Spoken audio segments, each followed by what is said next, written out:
प्रिय बालक जी, स्वागत है आप सभी के गुरुकुल आश्रम के इस यूट्यूब चैनल पर। और बच्चा जी, मैं आपको बता दूं, आज का लेक्चर आपका आखिरी लेक्चर होगा ऑर्गेनिक केमिस्ट्री का। सर आप बोलते हो ऑर्गेनिक केमिस्ट्री क्या है? तो ऑर्गेनिक केमिस्ट्री में उन बच्चों के लिए बोलता हूं जो बच्चे सिर्फ सोचते हैं क्लास 10th में कि हमको केमिस्ट्री एक ही पढ़ना है। नहीं बच्चा जी, मुख्य रूप से हम केमिस्ट्री को 3 भागों में पढ़ते हैं: फिजिकल केमिस्ट्री, इनऑर्गेनिक केमिस्ट्री और ऑर्गेनिक केमिस्ट्री। बाकी आपके सिलेबस में ख़त्म करा दिया गया था। एक ही आखिरी चैप्टर चल रहा था, चौथा चैप्टर, इसको भी हम आज ख़त्म करा दे रहे हैं बच्चा जी। उसके बाद से क्या होगा आपका? उसके बाद से चलेगा आपका एक से 1 शॉट लेक्चर आएगा इसका, आपका प्रेडिक्टेबल का 2-2.5 घंटा का लेक्चर होगा। उसमें हम एक शॉर्ट में वीडियो ख़त्म करेंगे। उसके बाद थोड़े से उसे कुछ प्रश्न अभ्यास कर लेंगे। और उसके बाद सर क्या होगा? उसके बाद बच्चे आपसे कुछ हमें थोड़ा चाहिए प्रॉमिस, वादा कि सर सिलेबस ख़त्म हो जाने पर हम क्या करेंगे। जैसे आपका संस्कृत खत्म हो गया बालक जी, तो संस्कृत में वो क्या करने हैं, संस्कृत के आपको लेक्चर को थोड़ा सा एक बार रिवाइज कर लेने हैं। और जो उसके बुक के अंत में जो आपका उसके ग्रामर सेक्शन से क्वेश्चन कराए हैं उसको ध्यान देना बहुत ज़रूरी है, ठीक। उसके बाद हिंदी जितने पढ़ाएंगे उसको थोड़ा सा रिवीजन कीजिए। एसएसटी में थोड़ा अपना एफर्ट डालिए बच्चे। देखो, आपको थोड़ा समय देना पड़ेगा हमको। जब तक आप खुद से नहीं पढ़ोगे तो काम नहीं होगा। इसके लिए मैं आपको भी समय भी दे रहा हूँ। कोचिंग में ऑफलाइन देखें तो आपको बहुत अच्छा समय दिया जा रहा है। शाम में आप जा रहे हैं घर पे 2 बजे के बाद, तो आराम से घर पे खूब पढ़िए। आपके पास लंबा समय बच रहा है रिवीजन करने के लिए, तो बच्चों को थोड़ा समय देना चाहिए खुद के लिए, जो मैं आपको दे रहा हूँ, ठीक। और आपके साथ भी रहना चाहिए इस टाइम पे, जो आपके साथ में भी हूँ, तो आपके टच में भी हूँ आपके साथ में। और आपको थोड़ा सा वक्त भी दे रहा हूँ बहुत ज़्यादा, कि बच्चे खुद से नोट्स बनाएं, खुद को उसी नोट्स को पढ़ें। एक बार थोड़ा खुद से क्वेश्चन बैंक देखें, PYQ खुद से करें कि कैसे क्वेश्चन आ रहे हैं, कैसे हमको आंसर उसके देने हैं। खासकर आप सब्जेक्टिव पर थोड़ा ध्यान दें। MCQ आपका ठीक ठाक है, सब्जेक्टिव पर थोड़ा ध्यान देंगे तो आपका ऑब्जेक्टिव जो भी थोड़ा सा बचा हुआ है वो भी और क्लियर हो जाएगा। क्योंकि बच्चे जी आपको दोनों पेपर में करके आने हैं ना, तो दोनों में आपको समय देना पड़ेगा।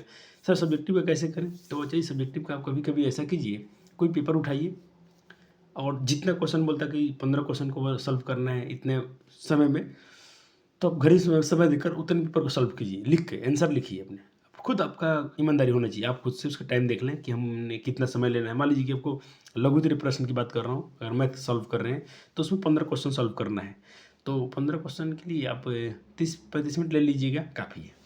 ज़्यादा हो गया, इतना में लेके 15 क्वेश्चन जरूर सॉल्व कीजिएगा। पेपर बाई पेपर कीजिए, कभी 23 के पेपर सॉल्व कीजिए, कभी 20 का, कभी 21 का, 19 का, ऐसे ऐसे क्वेश्चन को सॉल्व करते रहें।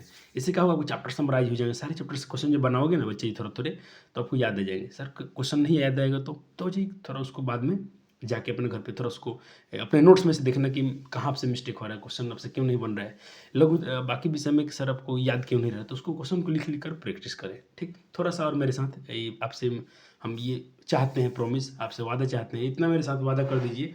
एकदम बिल्कुल देखना, हम लोग बच्चे बहुत अच्छे स्कोर लाएंगे और नॉलेज के साथ में लाएंगे। ऐसा नहीं कि बच्चे जी, हम तो यूँ पता है कि गाइड वाइड आपको सब कुछ रटवा दिया जाए बच्चे को, तो स्कोर तो वहाँ से भी आ सकता है। लेकिन हम लोग कुछ ऐसा करेंगे कि हमारे पास नॉलेज भी रहेगा और हम लोग स्कोर भी करेंगे। दोनों काम में हम लोग कर दौड़ाएंगे। तो सर आज के लेक्चर क्या है, चलो देख लेते हैं बच्चे जी, आपको कहाँ तक पढ़ाया गया था। ये तो मैं करा लिया हूँ। आज आपका लेक्चर नंबर 7 होने वाला है ना प्यारे जी। थोड़ा तो ढकना पड़ेगा, प्यारे जी बहुत नकल करने में तेज हैं। चलो आज हम बात ही करेंगे बच्चे जी आखिरी टॉपिक के बारे में, साबुन और अपमार्जक के बारे में, ठीक। ये आखिरी टॉपिक है आपको बच्चे जी। आपका एनसीईआरटी खत्म हो चुका है। थोड़ा सा साबुन अपमार्जक पढ़ लीजिए, इसको समझ लेते हैं, पढ़ लेते हैं। उसके बाद तो बस आपको जितने क्वेश्चन है एनसीईआरटी 1 शॉट आज लेक्चर में होगा। तो कोई नया बच्चा इसको भागना मत वीडियो छोड़ के, क्योंकि आज आपका एनसीईआरटी पूरा कवर होने वाला है एक ही वीडियो में। पूरे क्वेश्चन एनसीईआरटी हो जाने वाले हैं इस लेक्चर में। तो सर एक लेक्चर और आएगा क्या? हाँ, एक लेक्चर और इसमें हम देना चाहेंगे बच्चे, थोड़ा प्रैक्टिस करने के लिए आपको, क्योंकि आप बहुत कुछ इसमें पढ़े हैं। आप सबको थोड़ा सा रिवाइज करा देना, मेरी तरफ से धर्म बनता है। तो एक लेक्चर मेरा और आएगा जिसमें कुछ क्वेश्चन आंसर हम करेंगे, PYQ रहेगा, बस हो गया। उसके बाद से आपका एक लेक्चर उसमें केमिस्ट्री में आएगा, तो बस केमिस्ट्री का समझी कहानी खत्म है इस महीने में। फिजिक्स बहुत जल्दी खत्म हो जाएगा। आज ही लेक्चर मिलेंगे फिजिक्स का आपको।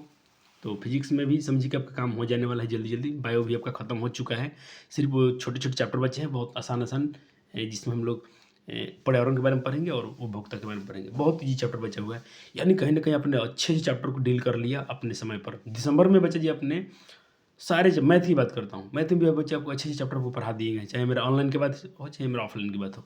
ऑफलाइन में तो बच्चे आपका मैथ खत्म होने जा रहा है, ऑनलाइन में थोड़ा सा बच्चे इंतजार कर ले, थोड़ा सा वेट कर ले, सर आ रहे हैं आपके लिए ऑनलाइन में, बिल्कुल आ रहे हैं, आपको डरना नहीं है। चलो मैं क्या कह रहा हूँ बच्चे जी, साबुन अब जो पढ़ते हो साबुन क्या है बच्चे जी? मैं तो वीडियो को बंद ही रख दिया था, याद ही नहीं रहा मैं कहाँ, एक बार शुरू से रिवाइज कर लेता हूँ जल्दी जल्दी। बच्चे मैं थोड़ा सा वीडियो पॉज किया था ना, मुझे याद ही नहीं है कि मैं कब से वीडियो पॉज किया हूँ, क्या क्या छूट गया। एक बार थोड़े से जल्दी रिवाइज कर लेता हूँ। ये आपके डिफिनीसन थे सॉप के, ठीक है बच्चे जी। और हमने दो प्रकार के सॉप थी अपमार्जो की बातें यहाँ पर। एक था मेरा सॉपी डिटर्जेंट सॉप, एक था मेरा नॉन सॉपी डिटर्जेंट या सॉपलेस सॉप, जिसमें थोड़ा साबुन की मात्रा कम हो। ठीक, साबुन का हमने परिभाषा पढ़ा था बच्चे जी कि लंबी श्रृंखला वाले कार्बोक्सिलिक एसिड, कार्बोक्सिलिक वसा का सोडियम या पोटेशियम लवण होता है। अगर जिसमें हमने बात की था, जिसमें अगर यहाँ पर जिसमें लंबी श्रृंखला वाले वसा सोडियम लवण होते हैं वो कठोर साबुन कहलाता है, और जिसमें लंबी श्रृंखला वाले फैटी एसिड के पोटेशियम लवण होता है उसे हम लोग सॉफ्ट सॉप बोलते हैं। ठीक है, हो गया प्यारे जी, हो गया ना सर? हाँ हाँ, हम इसकी तैयार विधि पढ़ रहे थे, इसको कैसे तैयार करते हैं, साबुन अपना जो डिटर्जेंट कैसे तैयार होता है, ये साबुन कैसे तैयार करते हैं। तो हमने कहा जंतु वसा या वनस्पति तेल को सांद्र NaOH विलयन यानी कास्टिक सोडा के साथ गर्म कर साबुन तैयार किया जा सकता है। इन वसाओं और तेलों को गर्म किया जाता है तो वसा का जिसमें फैट होते हैं उसका हाइड्रोलाइसिस होता है, और हाइड्रोलाइसिस का मतलब होता है प्यारे जी जल को कम करना, निर्जलीकरण, इसका हिंदी होता है निर्जलीकरण। उसमें से थोड़ा सा हम जल को वहाँ से गायब करते हैं। ठीक, ये निर्जलीकरण कहलाता है, जिसके परिणाम स्वरूप फैटी एसिड के सोडियम लवण और गिल्सरॉल का मिश्रण होता है। फैटी एसिड का लवण इस प्रकार प्राप्त होता है कि साबुन के रूप में उपयोग किया जाता है। इसको हम लोग साबुन के रूप में इस्तेमाल करते हैं। तो साबुन बनाने का ये प्रोसेस आपको थोड़ा समझाता हूँ। देखो यहाँ पर क्या होगा बच्चे जी, देखिए जैसे आपके पास क्या थे CH2O COR, आर क्या है बच्चे जी, ये पर देखो यहाँ पर एस्टर है, सब एस्टर 1 2 3 हमने एस्टर लिया है। ठीक, हमने एस्टर को लिया यहाँ पर, ठीक है सर। एस्टर के साथ हमने क्या किया, सिर्फ हमने उसमें सोडियम हाइड्रोक्साइड, आपने देखा था कि उसमें सोडियम हाइड्रोक्साइड का हम क्या मिलेंगे बच्चे जी, विलयन लेंगे। ठीक, और कौन, सांद्र विलयन लेंगे। ठीक, जिसको हम कास्टिक सोडा का विलयन बोलेंगे, इसका विलयन लिया गया। ठीक, और ये कैसा होगा विलयन बच्चे जी, ये विलयन होगा बेस यानी क्षारीय होगा, एस्टर होगा क्षारीय माध्यम में ये होगा, दोनों को हम रिएक्शन कराएंगे तो आपको बच्चे जी बन जाएगा सॉप। सॉप क्या होगा, ये वाला आपका सॉप ये आ गया, ये आपका सॉप बनेगा। ठीक, प्लस उसमें से हीट निकलेगी और सॉप जो बनेगा बच्चे जी ये क्या होगा, लवण होंगे। और ये जो प्रोसेस है बच्चे इसको हम बोलते हैं गिल्सरॉल। क्या बोलते हैं, गिल्सरॉल। ये वाला जो प्रोडक्ट बना है इसको हम बोलते हैं गिल्सरॉल। और गिल्सरॉल को बच्चे जी यहाँ पे आप देख रहे हैं, पर यहाँ भी OH लगा है, यहाँ भी OH क्या एल्कोहल होता है बच्चे। हाँ, ये एक ऐसे लगे हों, पूरे लंबवत लगे हों ये ऐसे ऑर्डर में, तो इसको बोला जाता है बच्चे जी पॉलीहाइड्रोक्सिल। क्या बोलते हैं इसको, इसको बोला जाता है पॉली मतलब बहुत सारे,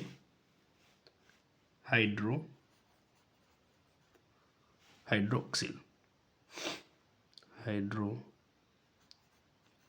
हाइड्रोक्सी, पॉलीहाइड्रोक्सी, इसको क्या बोलते हैं बच्चे जी, पॉलीहाइड्रोक्सी।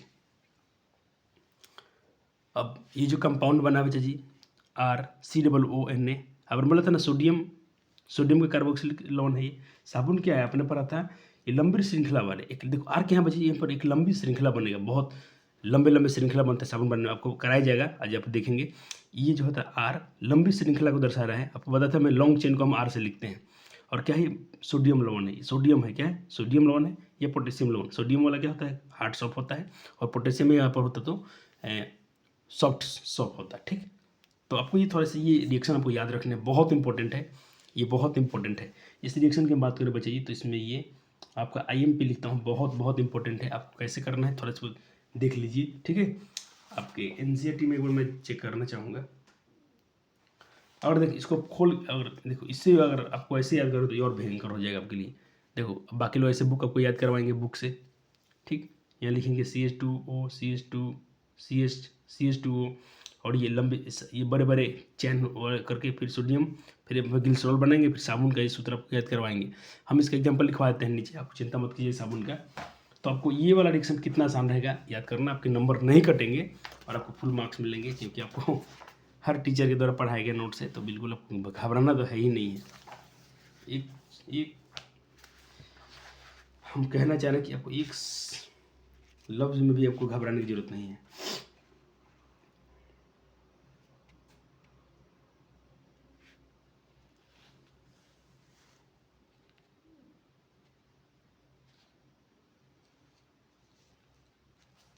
चलो हो गया प्यारे जी। हाँ, नोट हुआ ग्लिसरॉल, ये ग्लिसरॉल बना, ठीक है सर। उसके बाद आपने क्या किया, अब ये आपका सॉल्व तैयार हो गया। इसको हम बोलते हैं क्या बच्चे जी, पॉलीहाइड्रोक्सी। क्या बोलते हैं, पॉलीहाइड्रोक्सी। बहुत सारे इसमें एक ही ऊपर ग्रुप में है तो। चलो थोड़ा आगे पढ़ते हैं। अच्छा, इसकी कमी क्या है, साबुन तो आपने बना लिया सर, इस साबुन की सॉप की कमी क्या है, तो हम इसकी लिमिटेशन की बात करेंगे, इसकी कमियाँ की बात करेंगे, इस साबुन की कमियाँ क्या हैं। तो देखो बच्ची, इसकी कमियाँ हैं इस प्रकार से। कहते कि निम्न कारणों से यह कठोर जल से कपड़े धोने में उपयुक्त नहीं होता है। कभी अपने साबुन से कपड़े धोते होंगे, जैसे आपने कपड़ा लिया, पानी से भिगाया, उसको जैसे पहले साबुन आप लगाते हैं, कभी देखना उसमें आपका झाग नहीं बनता है। सर झाग क्यों नहीं बनता है, अगर पानी आपका क्या बोलते मीठा जल होगा, मीठा जल होगा तो उसमें आपका झाग बनेगा। जैसे खारा जल होगा, जैसे समुद्र का पानी होगा तो उसमें लवण, खारा जल मतलब जिसमें लवण ज़्यादा होंगे, तो आप क्या करेंगे उसमें, उस पानी में बचे जी आप कपड़ा धोएंगे तो आपका साबुन झाग ही नहीं बनाएंगे, कपड़े साफ ही नहीं होंगे। ये सबसे बड़ा कमी है उसका कठोर जल में। क्योंकि कठोर जल में क्या होता है बच्चे जी, कैल्शियम और मैग्नीशियम का सॉल्ट मौजूद होते हैं, ठीक है सर।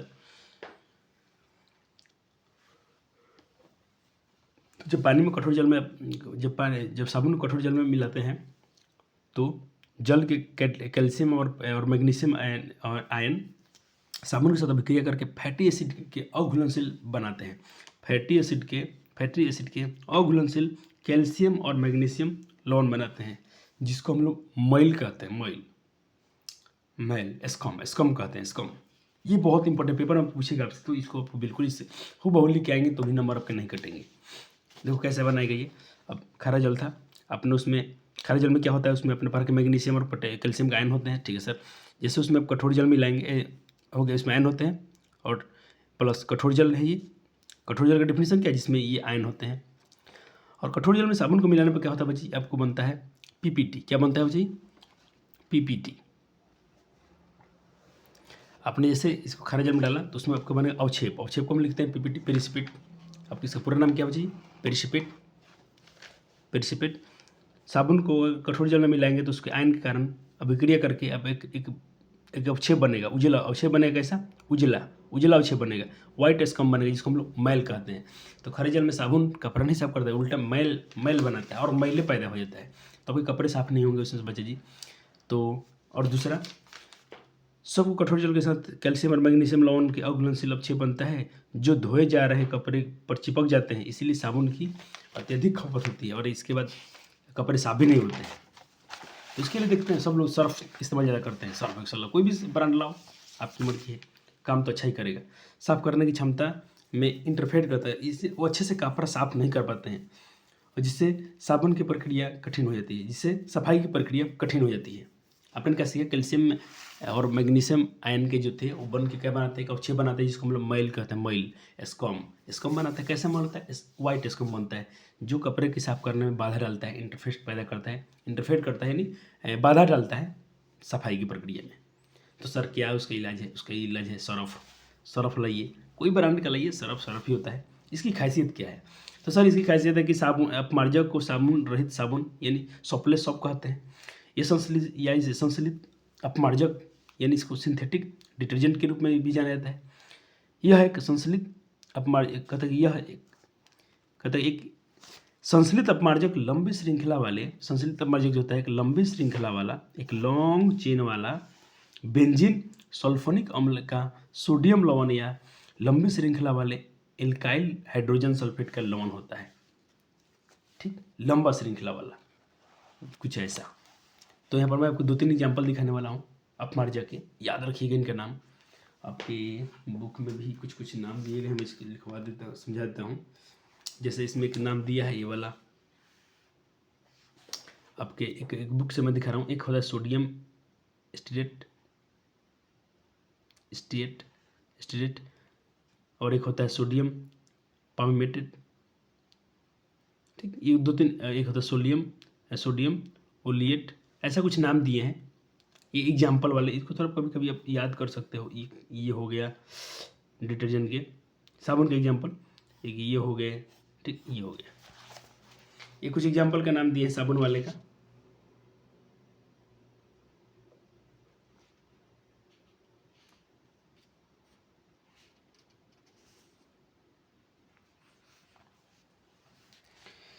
वो साबुन का था। और अब मर्जा के कुछ एग्जाम्पल दिखाते हैं आपको। एक दिया आपका सोडियम सिट्राइल सल्फेट,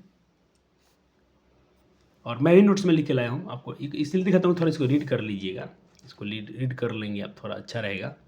बस रीड करने के पर्पज से लाया है सर जी, बाकी तो सारे एग्जाम्पल लिख के ही लाया हूँ। देखो ये क्या होगा बच्चा जी, सोडियम एन डूडोसाइल बेंजीन सल्फेट, ये वाला इंपॉर्टेंट है। ये वाला जो है ना अपना जो डिटर्जेंट, ये सब कुछ मिलेगा आपको, ये वाला हर चीज़ मिलेगा। हम लोग टूथपेस्ट यूज करते हैं, शैम्पू यूज करते हैं, फेस वॉश यूज करते हैं, हर चीज़ में इसको ये मैक्सिमम यूज होता है। इसका नाम क्या है, सोडियम, ये एल का तरह काम करेगा, ये सोडियम लोराइल सल्फेट, ठीक, इसको याद रखेंगे। C2H25O यहाँ पर हाइफन बॉन्ड है ON, ये वाला नेगेटिव चार्ज होता है, ये प्लस चार्ज होता है। इसमें का O क्या होता है, नेगेटिव होते हैं, और ये प्लस होता है। थोड़ा इसको आप याद रखेंगे, ये बहुत जरूरी है, सोडियम लोराइल सल्फेट, ठीक, ये बहुत इंपॉर्टेंट है बीच वाला, इसको ध्यान से रखेंगे आप याद। हो गया, आगे बढ़े।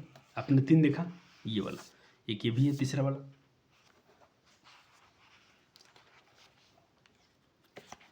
ये कुछ अपमार्जा के क्या है बच्चे, एग्जाम्पल है, ठीक।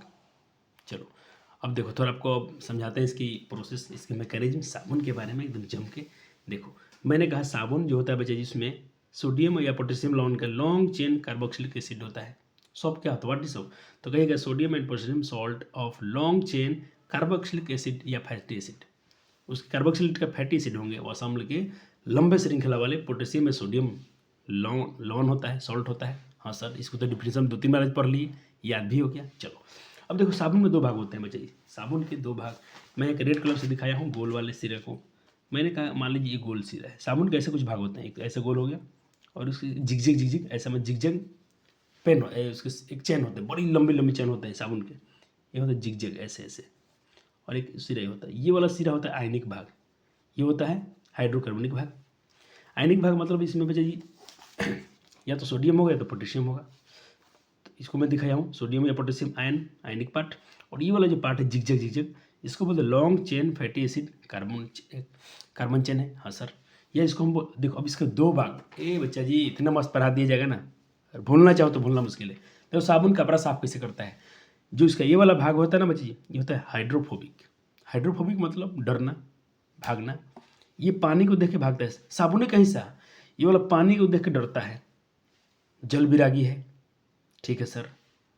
और ये क्या है, इसका कैसे बना, हाइड्रो, इसमें 2 भाग हैं, यहाँ से यहाँ तक हाइड्रो, और यहाँ से फोबिक से फोबिया, और हाइड्रो से हाइड्रो, जल H2O।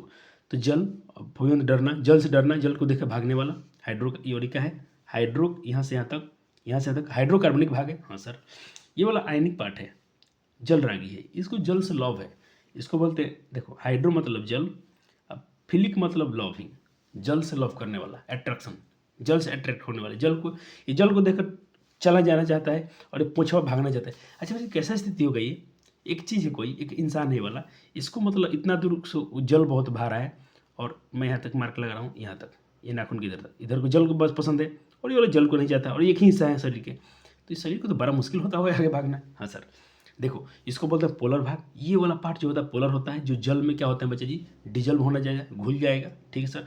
और ये वाला होता है नॉन पोलर, ये वाला पार्ट इतना डिटेल में कौन बताएगा आपको, नॉन पोलर यानी ये जल में नहीं घुलेगा, ये अघुलनशील कहिए, इसको आप कह देंगे कि जल में घुलनशील होता है, ये जल में घुलनशील होता है, डिजल्व हो जाएगा, घुलनशील, और ये अघुलनशील, क्लियर, आगे बढ़े। इतना समझ लिए पार्ट्स अपने, कार्बन के 2 अणु होते, साबुन के 2 अणु होते, 2 पार्ट के अणु होते, 2 भाग होते हैं, ये वाला दोनों समझ गए। कपड़ा साफ करना अभी आपको सिखा देते हैं कैसे। आपसे क्वेश्चन पूछा जाए कि साबुन अपमार्जक की सफाई की प्रक्रिया समझाएं, क्वेश्चन पूछ लिया जाए कि साबुन अपमार्जक की सफाई प्रक्रिया को समझाइए, तो करना क्या है प्यारे जी, एकदम छोटा सा, इसको देख घबराइए मत। चलिए मानता हूँ एक टैंक लिया आपने, हाँ सर टैंक ले लिए सर, उसमें अपने कपड़ा डाला, ये वाला कपड़े हैं, ठीक है सर। कपड़ा में पीला ऑयल लग गया है, ग्रीस लग गया है, कुछ भी लग गया है, आप चाहते हैं मेरा साफ़ हो जाए, तो आप परेशान हैं, तो बस टंकी में पानी भर दिए हैं, उसमें अपने साबुन या अपमार्जक डाले हैं, ठीक है सर। अब ये जो आयल है, आयल की तेल की बूंद है, हाँ सर। और ये वाला जो बचा ये पानी है इसमें, ठीक है। पानी आपको पता है, बहुत बार बताया हूँ पिछले लेक्चर में, एक मेटल नॉनमेटल में बताया था कि जो वाटर जो होते हैं पोलर सॉल्वेंट होते हैं। क्या होता है बच्ची? जल जो होता है पोलर सॉल्वेंट होता है। क्यों सर? क्योंकि जल को मैंने आपको कुछ ऐसा सिखाया था, H2O। क्या लिखते हैं आप? H2O। इसमें एक हाइड्रोजन और इससे जुड़े हैं एक ऑक्सीजन में 2 हाइड्रोजन परमाणु एटम चिपके हुए हैं। ये क्या होता है बच्चा जी? ये होते हैं आंशिक, ये पार्शियल नेगेटिव होते हैं, और हाइड्रोजन इसका पार्शियल पॉजिटिव होता है। आपको समझाया गया था, इसीलिए बोलते हैं इसको ये पोलर सॉल्वेंट है। ठीक, देखो प्लस माइनस क्या है? आकर्षण। देखो इसमें एक पॉजिटिव है एक नेगेटिव है, ठीक। दोनों में ऐसा बॉन्ड है बच्चे, और ये पूरे जोर से नहीं है, एक मतलब पार्शियल है, कमज़ोर है, ठीक। तो टूटेगा और आराम से इसमें कुछ घुल जाएंगे। पूरे एकदम कंप्लीट आयन नहीं है ये कंप्लीट आयन नहीं है, ये पार्शियल है, आंशिक रूप से जुड़े होते हैं। और इसको क्यों होता है? इस पर ये फोर्स के कारण इसको जो इसमें यहाँ से देखो ये क्या बच्चा, ये वाला इसको इधर खींचना चाहेगा, ये वाला इसको इधर खींचना चाहेगा। क्योंकि देखो अब यहाँ पर प्लस है, यहाँ पर निगेटिव है, यहाँ पर प्लस है, और ये पूरा कंप्लीट नहीं है। तो इसको डिटेल में वहाँ पर समझा दिया गया था आपको चैप्टर नंबर 3 में, है ना प्यारे जी। खाली इतना याद रखें यहाँ पर समझने के लिए, जल क्या है? पोलर सॉल्वेंट है, जिसमें आयनिक भाग तो इसमें कोई पोलर सॉल्वेंट है तो इसमें आयनिक वाले पार्ट को तो घुला ही लेंगे ये। और आयल क्या होता है बच्ची? कार्बनिक पदार्थ है, ऑर्गेनिक सब्सटेंस है, जो क्या होता है? हाइड्रोफोबिक होता है, जो जल विरागी होता है, इसमें जल नहीं घुलता है इसमें, ठीक। इसी को समझना है ना। चलो अब देखिए क्या होगा। आपने कहा ये वाले आपके साबुन के कुछ अणु हैं, ये सब बहुत सारे दिख रहे हैं इसमें, ये वाले सब सब सब ऐसे ऐसे मान लो बहुत सारे इसमें अणु जब घुलने तो बहुत सारे घुल गए होंगे। आपको समझाने के लिए मैं 2-3 दिखा रहा हूँ, लेकिन बहुत सारे पार्ट्स मान के चलने होंगे। आपको सिखाया कि ये वाला पार्ट्स को क्या चाहिए? पानी पसंद है। ये वाले पार्ट्स को क्या है? सर पानी पसंद है। ओ सर मज़ा आ गया। ये वाले पार्ट क्या होता है सर? हाइड्रोफोबिक होते हैं, इसको जल विरागी है, इसको जल नहीं चाहिए। तो क्या होगा? और ये आयल वाला, आयल का जो हिस्सा है सर, ये क्या है? ये क्या है बच्चा जी? ये हाइड्रोफोबिक है, हाँ सर। अब देखिए मान लीजिए हाइड्रोफोबिक है, ठीक, और ये भी हाइड्रोफोबिक है, तो बच्चा जी हाइड्रोफोबिक को तो हाइड्रोफोबिक पसंद होगा। तो जितने साबुन के अणु होंगे उसके पोंछ जाके सट जाएंगे इस पर, साबुन के जितने टेल होंगे ये सट जाएंगे मान ली ऑयल पर, और इसका सिरा कहाँ हो जाएगा? पानी। ये सब पानी है ना, पानी की तरफ ही सब आएगा, पानी की तरफ ही सब आएंगे, ठीक है सर। अब इसमें क्या होगा? और ये इधर क्यों जाएंगे इसके? क्योंकि ये तो भाई घुलने वाला नहीं है, ये वाले पार्ट भी घुलना नहीं चाहते, तो इधर सब चले जाएंगे। ये घुलने वाले हैं, ठीक है सर, घुल जाएंगे। अब इसमें से क्या होगा? इसमें चिपक जाएगा आयल का ये जो भाग है, इसकी ये वाला पार्ट में जो आपने पढ़ा जिसका हाइड्रोकार्बनिक भाग है, लॉन्ग चेन वाला फैटी एसिड वाला फैट, इसमें जाकर चिपक जाएंगे, इसमें सब चिपक जाएगा, ठीक सर। और ये वाला तो अब देखिए ये वाला इसमें चिपक गया, इसमें कुछ जाएंगे, इसमें सब में चिपक गए, ये वाला लेके भाग जाएगा इधर से, ये वाला इधर से लेके भागना चाहेगा इसमें से आयल निकाल कर, ये वाला पार्ट में सट गया ना, ये तो लेके जाएगा, एक लेके जाएगा इधर, क्योंकि ये इधर आना चाहता है, इधर जाएंगे सब पानी में जाना चाहते हैं, जैसे पानी की तरफ जाएंगे। इसमें सारे मैल को लेकर जितने उसमें जो भी इसमें आपके लगे हैं ग्रीस ऑयल, सबको लेकर ये लोग भाग ही जाएंगे, ठीक है ना बच्चे जी। और ये जो आप इस तरह कुछ संरचना आप देख पाएंगे, ऐसा बहुत सारे एक ही आयल में सब उसके जितने नॉन पोलर इसके वाला हाइड्रोफोबिक वाला पार्ट हैं साबुन के, सब जगह चिपक गए। और आपको कुछ ऐसा दृश्य दिख रहा है, इस दृश्य को बोलते हैं बच्चे जी मिसेल फॉर्मेशन। क्या बोलते हैं? मिसेल का निर्माण। तो क्वेश्चन पूछे मिसेल का निर्माण प्रक्रिया बताएं, तो यही चीज़ देखना है। साबुन साफ करने की प्रक्रिया में आप इसी को बना के आएंगे और समझा देंगे। थोड़ा सा इसको बारे में लिख दीजिएगा, कभी आप अब पेपर में पूछा जाए तो ऑन पेपर थोड़ा सा इसको यहाँ पर एक्सप्लेन कर दीजिएगा, बता दीजिएगा साबुन के बारे में ये वाला चीज़, ठीक है सर। और ये वाला बना के कितना छोटा सा काम है, इसको समझा दिया अपने अणु के बारे में, और इसको बना के आ गए, आपका काम तो हो गया प्यारे जी का। हाँ सर, और हो गया बच्चे जी। चलो अब आपको थोड़ा सा मैं एक एक्स्ट्रा चीज़ पढ़ाता हूँ पिछले साल के नोट्स में से, बच्चे पढ़ के अच्छे स्कोर किए हैं। सुनील सर का लेक्चर आपने अभी जो देखा वो भारती मैम का केमिस्ट्री के नोट्स है, और ये वाला जो देख रहे हैं एक सर सुनील सर का है। थोड़ा मैं इसको भी आपके नोट्स में इंक्लूड करवाना चाहता हूँ। चलो देखिए बच्चे जी, ये वाला प्रोसेस आपने भी समझा, बिल्कुल वही चीज़ है, थोड़ा इसमें और डिटेल में हम आते हैं, इसको नोट्स आप बना लीजिएगा। चलो हमने क्या कहा? साबुन और अपमार्जक की सफाई प्रक्रिया। आपका टॉपिक क्या है? साबुन और अपमार्जक की सफाई प्रक्रिया, ठीक है सर। केस 1 आपने क्या किया बच्चा जी, एक कोई टैंक है जिसमें क्या है, थोड़ा ऊपर कर लूँ कि इसको हेडिंग लिख लिया आपने, हेडिंग नोट हो गया, हेडिंग नोट हो गया। आपको इसमें मैं 2-4 केस पढ़ूंगा, 1 2 3 4 5 केस इसमें दिखाने वाला हूँ, थोड़ा डायग्राम के साथ में, जो बच्चे को रटना बिल्कुल ना पड़े, ठीक है सर। हो गया, इतना हो गया। आप थोड़ा इसको ऐसे ऐसे खंड में, अलग अलग खंड में इसको कर लेंगे, ठीक सर। यहाँ तक कुछ लिख भी लीजिए, क्योंकि तुम्हारा डायग्राम से ही समझाना चाहता हूँ। ये सफाई लिखा है, सफाई पूरी कंप्लीट हो गया। ये सब खंड को अपने नोट कर लिए? हाँ सर नोट हो गया। अब चलिए डायग्राम समझते हैं बच्चे, बहुत मजा आएगा, बहुत मजा आएगा। देखिए आपने कोई सरफेस लिया, कोई सतह है जिस पर क्या ग्रीस व्रीस ऑयल कुछ लगा है, ठीक है सर। आपने इसमें अपमार्जक के साबुन घोला है, ठीक है सर।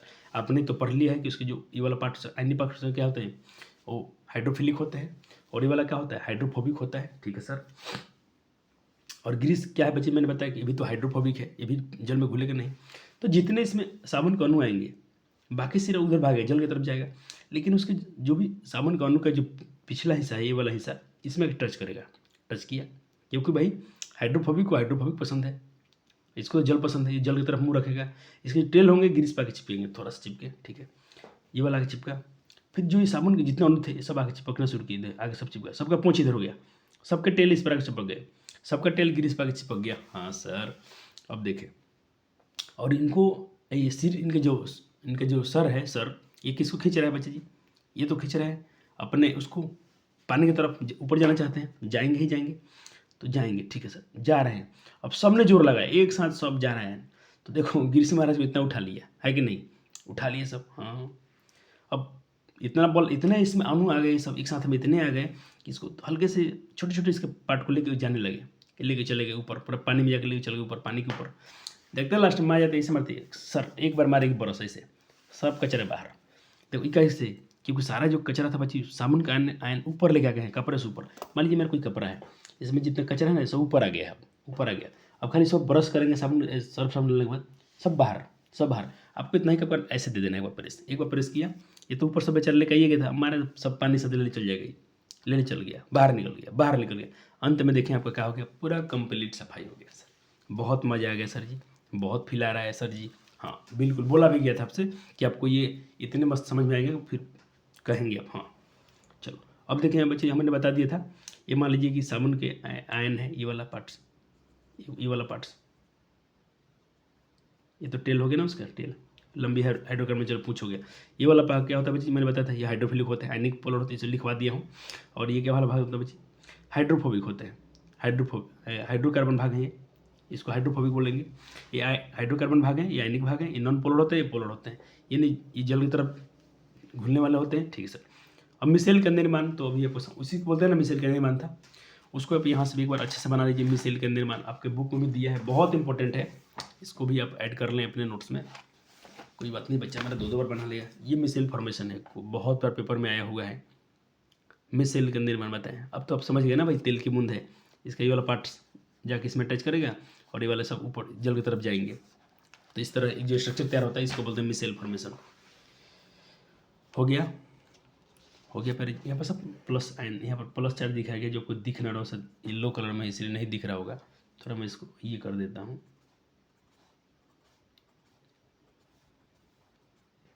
ठीक है सर, हो गया।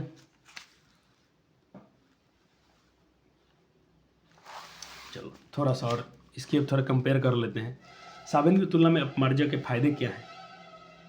ठीक, कभी हमसे पूछे कि साबुन से अपमार्जक बेहतर क्यों है, क्वेश्चन पूछा कि साबुन ने अपमार्जक, साबुन की जगह अपमार्जक ने क्यों ले लिया है, अपमार्जक ने साबुन का स्थान क्यों ले लिया है, काहे लोग सर्फ ज़्यादा गिनते, क्यों साबुन ज़्यादा इस्तेमाल क्यों नहीं होता है। साबुन कठोर जल में पता है अच्छी तरह काम नहीं करता है, काहे भाई, क्योंकि कैल्शियम और मैग्नीशियम बाइकार्बोनेट, यानी क्लोराइड और सल्फेट की घुलित लवण जो होते हैं बच्चे जी, घुलित लवण क्या होता है बच्चे, इसमें बाइकार्बोनेट क्या होता है, अस्थाई होता है। ये वाला जो उसके बाइकार्बोनेट, मैग्नीशियम जो बाइकार्बोनेट होता है, ये अस्थाई होता है, और ये क्लोराइड वाला जो कहते हैं ये अस्थाई होता है, ये अस्थाई होता है, ये अस्थाई होता है। ये गर्म करने से भी नहीं हटता है, जिसमें सल्फेट आयन गर्म करने से भी नहीं हटता है, आयन कितना भी गर्म कर लो इसमें रहेगा, और ये वाला अवस्था है जो गर्म करने से हट जाता है। अब ये मान लो आपको मैं दिखा रहा हूँ, C17H35 COA, क्या साबुन, आप साबुन या मर्जिया का फार्मूला है, ठीक है सर। जैसे इसमें अपने, और ये अपने पास कठोर जल में तो होता है भाई, कैल्शियम क्लोराइड होगा या मैग्नीशियम क्लोराइड के कुछ आयन होंगे, बाइकार्बोनेट के आयन होंगे, ठीक है सर। अब ये मैल बनाता है, स्कम, मैंने बोला था ये स्कम बना देता है, झाग, ये पूरा कचरा उजला बनाएगा, कैसा, वाइट। ये PPT कैसा होगा, वाइट होगा, जो थोड़ा पहले डिटेल में चर्चा किया गया है मैम के द्वारा, फिर से एक बता रहा हूँ। और यहाँ पर 2 चार्ज लगा है, पर Ca+ और कैल्शियम अलग हो जाएगा, और 2NaCl, ये क्या बनेगा, दही से पदार्थ बनेगा, मतलब सोडियम क्लोराइड से, मतलब ये पदार्थ बन जाएगा उजला उजला दही से, इसे बोला कि ये उजला छेप होता है। अतः साबुन मैल पैदा करता है, न कि झाग। झाग नहीं है, उजला जो निकल कचरा है, वो मैले पैदा कर रहे हैं फालतू में, साफ कर। इस अब देखो हम क्या करेंगे यहाँ पर, और अम्लीय माध्यम हो तो आपने कठोर जल का बात किया, और अम्लीय माध्यम में अपमार्जक डिटर्जेंट का प्रयोग किया जा सकता है, जो कि साबुन का नहीं कर सकते आप। अगर एसिडिक पानी हो, पानी में अम्ल की मात्रा ज़्यादा हो, वहाँ पर आप साबुन का इस्तेमाल कर ही नहीं सकते हैं, अपमार्जक का इस्तेमाल कर सकते हैं। काहे सर? काहे से? देखो अपमार्जक मैल नहीं बनाता है, और कठोर जल में भी अपमार्जक अच्छी तरह से कार्य करता है। कठोर जल में भी अपमार्जक की कार्य करता है। अरे क्या लिख दें, अपमार्जक मैल नहीं बनाते हैं, कठोर जल में भी अपमार्जक अच्छी तरह लिखना चाहिए,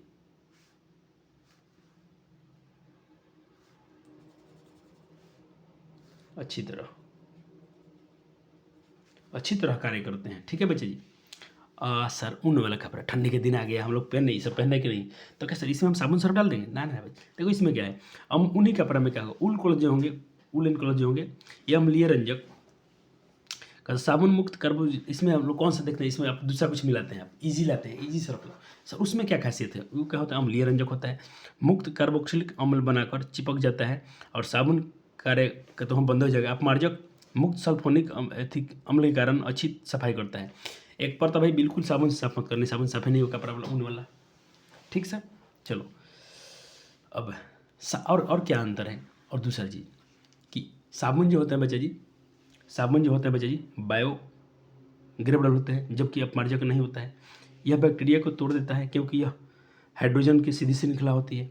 अपमार्जक जो होता है बच्चा जी, अपमार्जक शाखा श्रृंखला होने के कारण इन बैक्टीरिया जीवाणु अपघटित नहीं होते हैं, और अधिक दिन रहने के कारण जल क्या होता है बच्चे जी, जल होता है आपका खराब, जल प्रदूषित होता है। हो गया, नोट हो गया? और क्या है, बस इतना ही था। अब इसके आधार पर एक मैं आपसे कुछ क्वेश्चन करा दूं प्यारे प्यारे बालक जी को।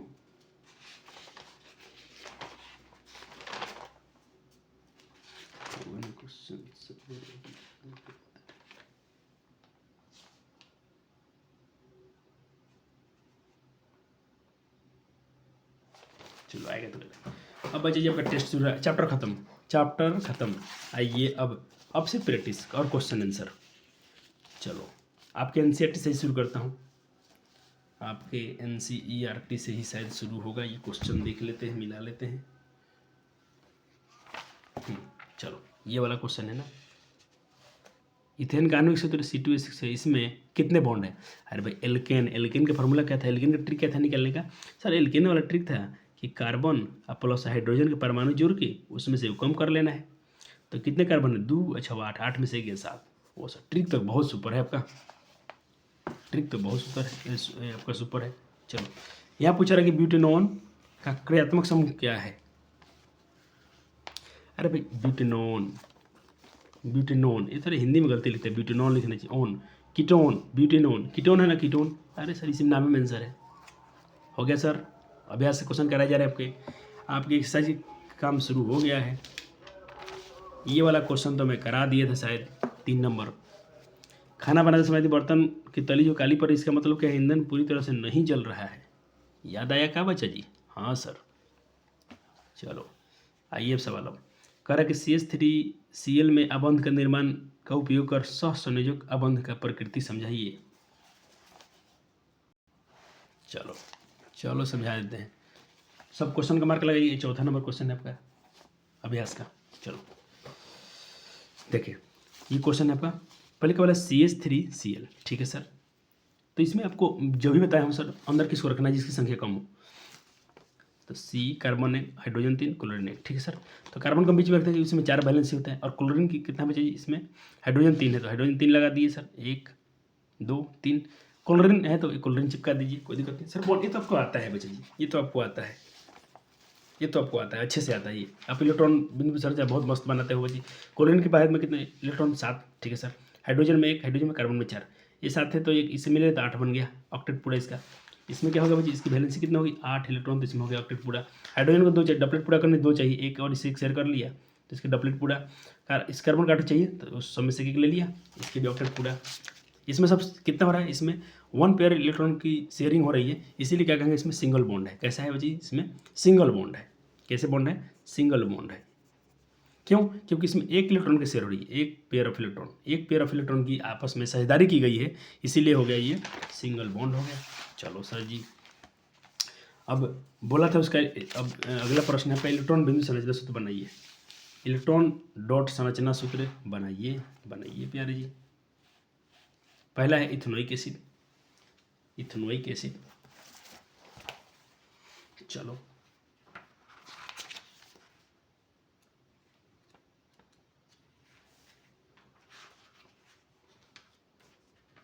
जल्दी करें, इस सबको अपने से करके देखें एक बार, क्योंकि आपको जम के पढ़ा दिया गया है।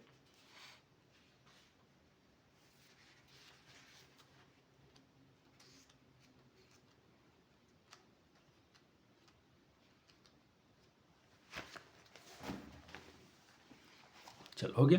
चलो एक बार बनाएंगे इथेनोइक एसिड। चलो तो पहले तो इसका फार्मूला कैसे लेंगे, CH3COOH। ठीक है सर, इथेनोइक अम्ल हो गया। अब स्ट्रक्चर तो आपको ये खुद से बनेगा, मैंने खुद से किया है, आपको सिखाया हूँ, तो मैं इसको बात भी नहीं करूँगा। कैसे करना है आप खुद से कीजिएगा।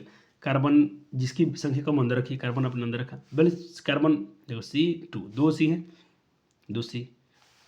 अब क्या है, वो डबल वो लगाना है, तो 2 को लगाना है, तो एक तो पहले एक वो यहाँ लगा दें। यहाँ पर ऑक्सीजन में 2 शेयरिंग चाहिए, तो इसको डबल शेयरिंग कर दीजिए। एक ऑक्सीजन पर यहाँ कर दीजिए, और एक चीज़ में तो लग ही जाएगा।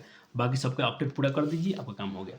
हाइड्रोजन सल्फाइड का बना लीजिए। चलो सर बन गया हाइड्रोजन सल्फाइड।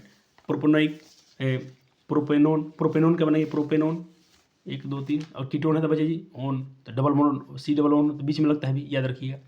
सब सिखाया गया आपको, और ये खुद से करना, कोई इसमें छापेगा तो पढ़ने का मतलब ही नहीं निकलेगा। फ्लोरीन क्या कीजिए, तो फ्लोरीन क्या होगा बच्चे, F2, 2 फ्लोरीन है।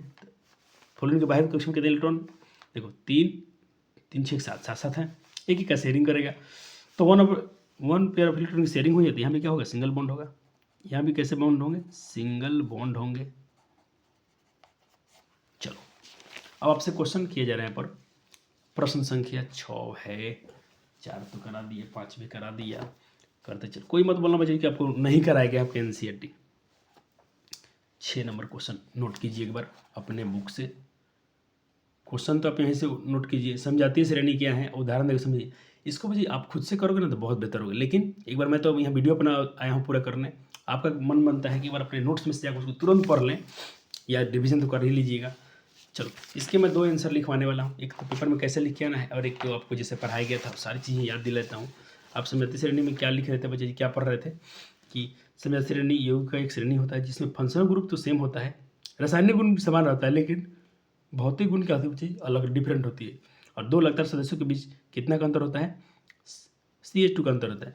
तो CH2 का मतलब कितना हो गया बच्चे जी, कार्बन का मतलब 12 और हाइड्रोजन 14, यानी इनमें अगर मास ऑफ अंतर पूछा जाए तो इसमें 14 U का डिफरेंस होता है, 14 यूनिट। इसका मास में कितने, द्रव्यमान में कितने का अंतर होता है, 14 U का डिफरेंस होता है। हो गया सर। चलो कुछ एग्जाम्पल बताइए सर। तो अब कोई भी आप ले सकते हैं, किसी का भी होमोलोगस बना सकते हैं, किसी भी का आप होमोलोगस बना सकते हैं, चाहे आप एल्केन का ले लें, एल्किन का ले लें। चलो मैं एल्कोहल का ही ले लेता हूँ। ये क्या हो गया, मिथेनॉल, इथेनॉल, और ये क्या हो गया, प्रोपेनॉल। ठीक, कोई भी एग्जाम्पल बता दीजिए। समय देखो, अगर इसमें CH2 ऐड करोगे तो ये मिल गया, फिर इसमें CH2 ऐड करो तो ये वाला मिल गया, फिर इसमें CH2 ऐड करो तो इसका अगला होमोलोगस मिल जाएगा, समझा श्रेणी मिल जाएंगे। आप पेपर में SE वाला भी लिख के आइएगा, आपको पेपर में ये भी लिख के आएंगे, कोई दिक्कत नहीं, आप ये वाला लिख दीजिएगा, बेटर रहेगा। आपको पेपर में क्या लिख के आना है, इसके आंसर में ये लिखिए, हल सॉल्यूशन में हल ये लिखिएगा कि समय श्रेणी में यू की सीरीज है, जो आपको पिछला वाला भी नोट्स लिख के आओगे तो भी नंबर नहीं कटेंगे। चलो फॉर एग्जाम्पल आप यहाँ पर एल्केन समूह कर लिए हूँ, मिथेन, मिथेन, इथेन, प्रोपेन। समय देखो 2 2 कार्बन CH2 भर गया, इसमें CH2 भर होता है, उसी भर गया तो 2, और 2 हाइड्रोजन भरा तो 4 2 6, इसमें CH2 कर, सब में CH2 ऐड कर जाओ, अगले उसको मिल जाएंगे। अब अगला प्रश्न है आपसे, इथेनॉल, अरे इथेनॉल और ये क्वेश्चन कहाँ से, इथेनॉल और इथेनॉल अम्ल गुण के भौतिक और रासायनिक गुण का आधार पर होता है, ये क्वेश्चन कहाँ से आ गया। चलो 7 नंबर सवाल लिखें।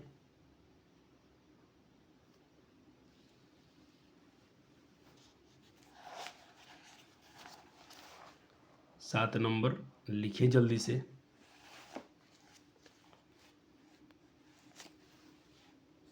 भौतिक और रासायनिक गुण के आधार पर इथेनॉल और इथेनोइक अम्ल में आप अंतर कैसे स्पष्ट करेंगे, जल्दी कीजिए इसको। तो चलो पहले आंसर क्या है भाई, फिजिकल प्रॉपर्टी के आधार बताना है, भौतिक गुण के आधार बताना है अंतर। तो जल्दी से नोट कर ले, भौतिक गुण के आधार पर अंतर ये हो गया। भौतिक गुण के आधार पर अपने एथेनॉल और इथेनोइक एसिड में अंतर देख लिया सर, बिल्कुल सर। आगे बढ़े, अब हेडिंग बनाइए प्यारे जी, रासायनिक गुण के आधार पर, रासायनिक गुण के आधार पर इथेनॉल और इथेनोइक एसिड में अंतर। चलो नोट कर ले जल्दी से।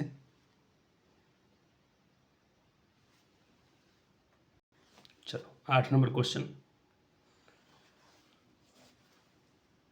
जब साबुन को जल में डाला जाता है तो मिसेल का निर्माण क्यों होता है? अरे है सर, अभी तो बात किए थे, क्या इथेनॉल जैसे दूसरे विलायकों में भी मिसल का निर्माण हो सकता है? बच्चा ये सिर्फ मिसल का निर्माण जल में ही होगा, बाकी में तो नहीं होगा, अन्य विलायक में तो मेरे हिसाब से नहीं होगा। इथेनॉल जैसे तो बिल्कुल नहीं, क्योंकि इथेनॉल तो खुद क्या होता है बच्चे, वो तो नॉन पोलर, तो उसमें वो विलायक डिजल्व करेगा ही नहीं, और जिस जब में घुलेगा नहीं तो उसमें मिसल का निर्माण होगा नहीं, क्योंकि जल में घुलना साबुन का बहुत जरूरी है। चलो 8 नंबर का आंसर करते हैं।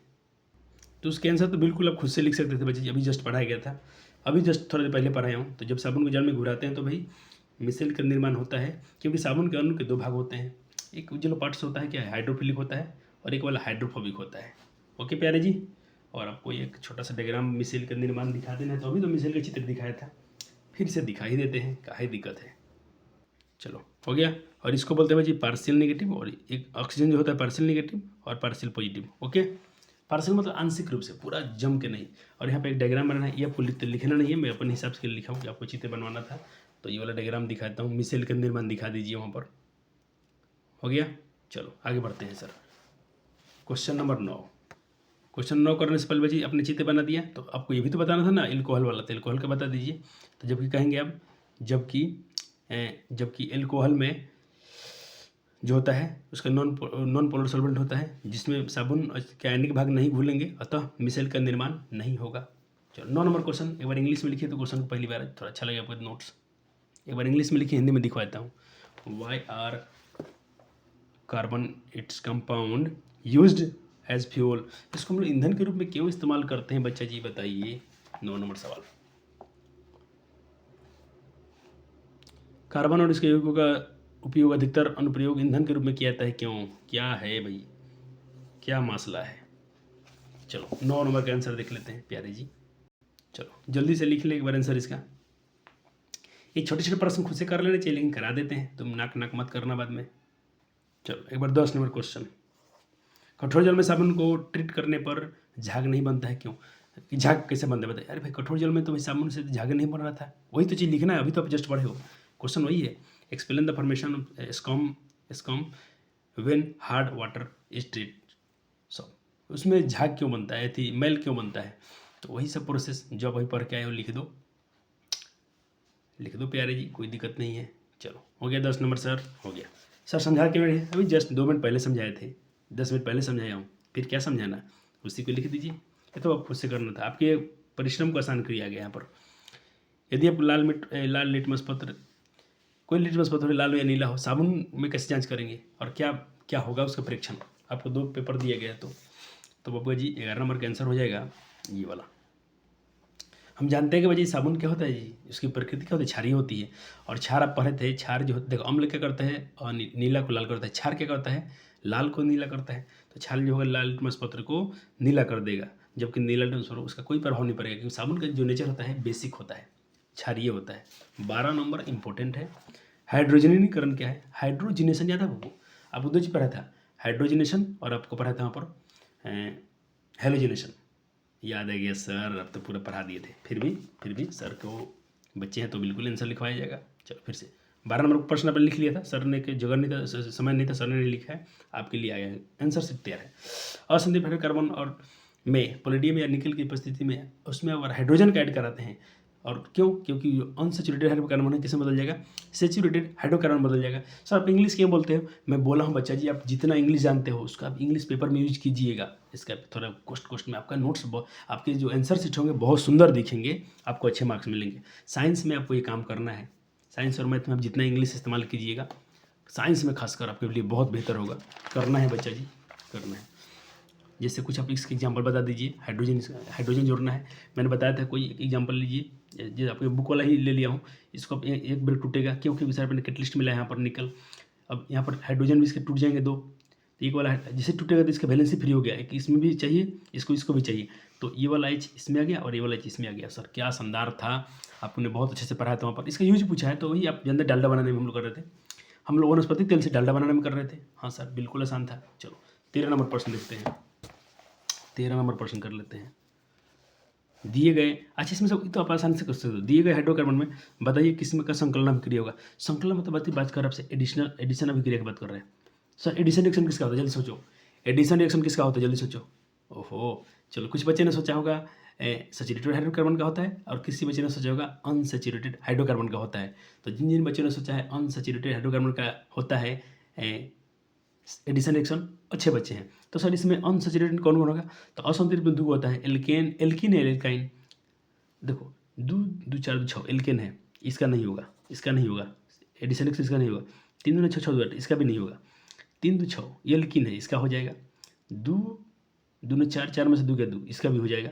ये तो मिथ एल्केन है, इसका भी नहीं होगा, यानी इसका हो जाएगा। ओ सर क्या शानदार है। तो कंसेप्ट आपके पास है तो बच्चे जब कोई दिक्कत नहीं होगा। आपने पढ़ा था 13 नंबर प्रश्न में लिख लिया था, आंसर यहाँ पर है। आपने पढ़ा था संकलन अभिक्रिया में सिर्फ असंतृप्त हाइड्रोकार्बन का ही होता है, अथवा दिए गए उसमें ये वाला और ये वाला क्या था, असंतृप्त हाइड्रोकार्बन। क्यों, क्योंकि क्या है, प्रोपीन है और ये क्या है, इथाइन है, ये वाला इथाइन है। चलो 14 नंबर प्रश्न पूछ रहा है कि मक्खन और खाना बनाने वाले तेल के बीच रासायनिक अंतर समझाने के लिए परीक्षण कीजिए। रासायनिक अंतर बताने के लिए मक्खन में और तेल में क्या अंतर है। तो तेल क्या होता है भाई, हाइड्रोकार्बन होता है, असंतृप्त होता है, और मक्खन में क्या होता है। तो अपन लिखेंगे भाई कि मक्खन क्या है बच्चे जी, मक्खन तो भाई संतृप्त हाइड्रोकार्बन होता है, जबकि खाना बनाने वाला जो ऑयल होता है, रिफाइंड जो यूज करते हैं हम लोग, सरसों तेल, सूर्यमुखी तेल, वो होता है अनसैचुरेटेड हाइड्रोकार्बन। ठीक है सर। जांच करने के दो विधि, एक तो फ्लेम से करेंगे हम, आग लगाकर उसकी जांच करेंगे।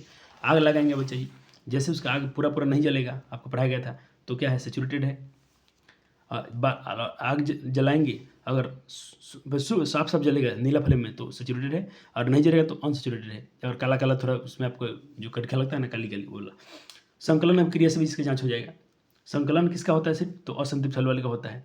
जिसका रिएक्शन हो जाएगा उसको समझो कि असंतृप्त है, और जिसका नहीं, असंतृप्त है तो क्या है भाई, ऑयल है, असंतृप्त है तो मक्खन है।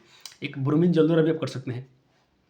तो ब्रोमीन जल्दोरा क्या करना है, ब्रोमीन जल्दोरा 2 अलग अलग ट्यूब लीजिए, समेट कुछ बूंद डालकर गर्म करें, दोनों ट्यूब को गर्म करें, और जिसमें ब्रोमीन का वाटर का रंग उड़ जाएगा, बदल जाएगा, तो समझ लिए कि क्या है, ये आपका क्या है बच्चे जी, इसमें लिख दिया हूँ यहाँ पर। हाँ जो करेंगे मक्खन और दूसरे तेल में डालकर करेंगे, ब्रोमीन जल्दोरा कुछ बूंदे डालकर गर्म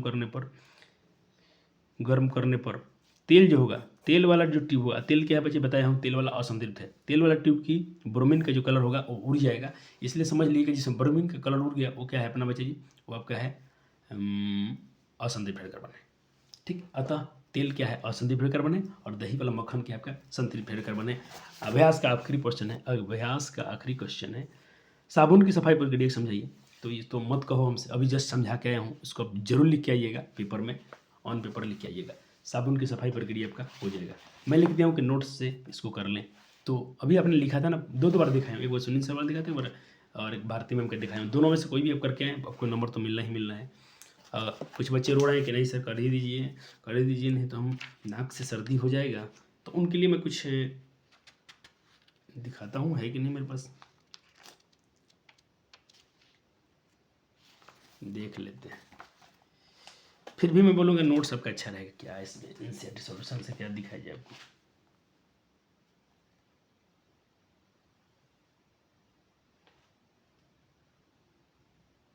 लो एक बार देख लो, आपकी मर्जी। तुम चाहो तो यहाँ से भी लिख सकते हो, कुछ बुरा तो नहीं दिख रहा हमको, लेकिन अपना अब अनुभव वही कहता है कि आप जाइएगा अपने नोट्स के साथ में, देख लो। कोई आपको पढ़ाएगा, अपना ही चीज़ पढ़ाएगा ना। आपको तो कितना अच्छा इंग्लिश में पढ़ा दिया गया था, मस्त मस्त। ये जल रागी होता है, जल बिरागी होता है, इसका ये वाला टेन। चलो ठीक है, और कुछ इसमें लिखना ही पड़ेगा आपको। तो इतना इससे अच्छा डायग्राम बना देंगे तो सबसे बढ़िया रहेगा, जो आपको दिखाया था मैं।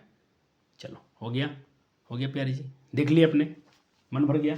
हाँ सर मनोज, अब सर बैकलॉग वाला नहीं थी, इंटेक्स वाला क्वेश्चन नहीं कराएंगे, इसके बैक में जो होता है बीच में होता है, क्यों नहीं होगा बच्चा जी, क्यों नहीं। चलो निकालते हैं पहले शुरू से, तो पहले तो आप ही करोगे ना, पहले तो बच्चे ही करेंगे खुद से।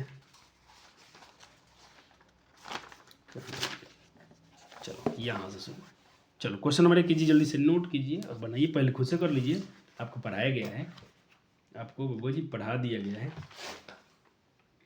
ओ बच्चे जी थोड़ा सा इसको रुक जाओ, थोड़ा सा रुक जाओ, एक क्वेश्चन तो मेरा छूट ही गया, एक तो क्वेश्चन छूट रहा है मेरा कि साबुन और अपमार्जक में अंतर बताएं। साबुन और अपमार्जक में अंतर बता दीजिए, जल्दी से पहले इसको करते हैं। अच्छा उसको बना लिए कोई दिक्कत नहीं, अब इसको भी हम कर लेते हैं। साबुन और अपमार्जक में अंतर, ये बहुत ज़रूरी है, पेपर में पूछ लेते हैं डायरेक्ट पूछिए तो अभी हम डायरेक्ट आंसर दिखा देते हैं इसका। चलो इसको आप नोट कर लीजिए, साबुन और अपमार्जक में अंतर। थोड़ा सही, कभी क्वेश्चन किया जाए आपसे कि साबुन तथा अपमार्जक में अंतर बताइए, difference between soap and detergents, तो आप बिल्कुल ये वाला टॉपिक याद रखेंगे। जितने 2-4 अंतर लिख दीजिएगा, और 5 अंतर पूछे तो 5 लिखिएगा, इसमें तो 7 दिया है। चलो हो गया सर, हो गया। चलो कर लिया बच्चे जी ने, हाँ चलो सर कर लिए। आइए इसका आंसर ये होगा, आप खुद से बनाए होंगे, मैं उम्मीद करता हूँ आप खुद से बना रहे होंगे, क्योंकि सिखाया गया था आपको। 2 कार्बन है, 2 रखिए, ठीक है सर, 2 रखा आपने, हो गया, स्ट्रक्चर बन गया। इसमें क्या हो रहा है सर जी, इसमें हो रहा है, देखो इसमें 2 पेयरिंग हो रही है, इसमें 2 इलेक्ट्रॉन पेयर की शेयरिंग हो रही है, कितने 2 इलेक्ट्रॉन ऑफ पेयर की शेयरिंग हो रहा है। तो इसको आप ऐसे भी दिखा सकते हैं, ऑक्सीजन जो है डबल बॉन्ड किया है किसने से, 2 ये वाला, ये करने के बाद इसको लिख दीजिएगा। चलो प्रश्न संख्या 2 में चलते हैं।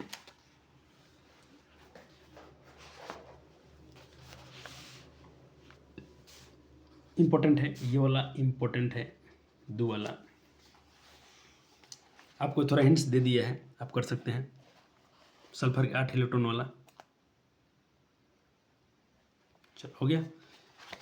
तो इसको मैं 2 स्ट्रक्चर दिखा रहा हूँ, एक तो ये वाला है, आपको तो बिल्कुल दिमाग में नहीं जा रहा होगा, अब जाएगा। मैं कैसे बनाना हो दिखा रहा हूँ, ये वाला स्ट्रक्चर कैसे बनाना मैं समझा रहा हूँ। देखो इसको करना है आपको सल्फरेट वाला, देखिए तो पहले एक सल्फर रखिए, एक इधर सल्फर ले 2, फिर इधर सल्फर 3, आप कितने रखने, इधर 1 2 3 4 5 को इधर रखिए, 3 इधर 4 इधर 5, और इसमें आपको 3 जोड़ना है। तो क्या कीजिए, एक देखिए, एक इनसे एक सल्फर इधर आ जाएगा, एक इससे बॉन्ड नहीं करेगा, फिर एक सल्फर, 8 सल्फर हो गए, चेक कीजिए तो 1 2 3 4 5 6, 1 2 3 4 5 6 7, एक कम पड़ रहे हैं, एक तो और चाहिए आपको सल्फर, नीचे लाया हूँ ऊपर ले गया हूँ, नीचे लाया ऊपर, 1 2 3 4 5 6 7 1 2 आया, ठीक है, फिर नीचे आया, ठीक है, 1 2 3 4 5,